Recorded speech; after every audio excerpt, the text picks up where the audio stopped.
What's wrong with the music business today? For one thing, it's hard to make a living. Unless you're a big star, making enough money to support a career is really, really hard. If you're a songwriter, you get pennies from streaming, even if your song is played tens of thousands of times.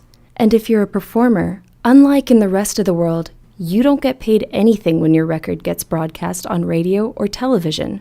Nothing. And if you're a producer, you get nothing from streaming and nothing from broadcast.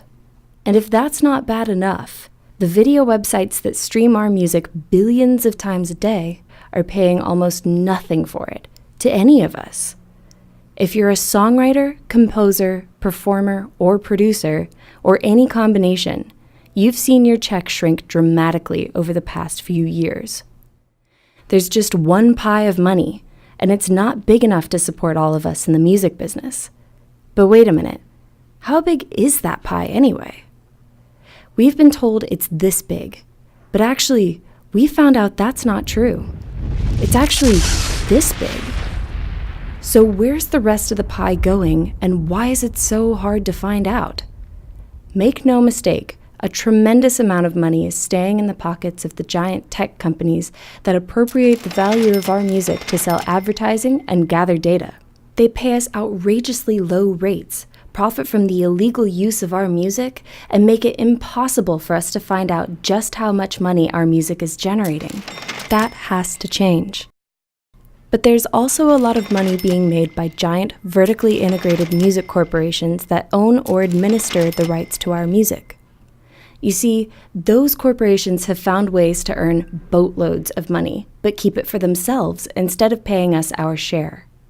For instance, a music company might make a deal with a streaming service to play records and songs owned or controlled by the music company.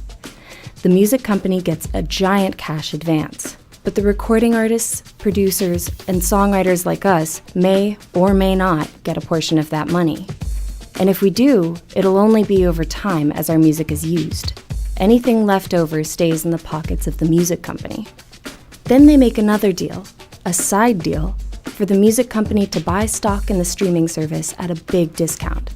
That way, the music company can make a fortune when the streaming service goes public, but they don't have to share any of that money with us.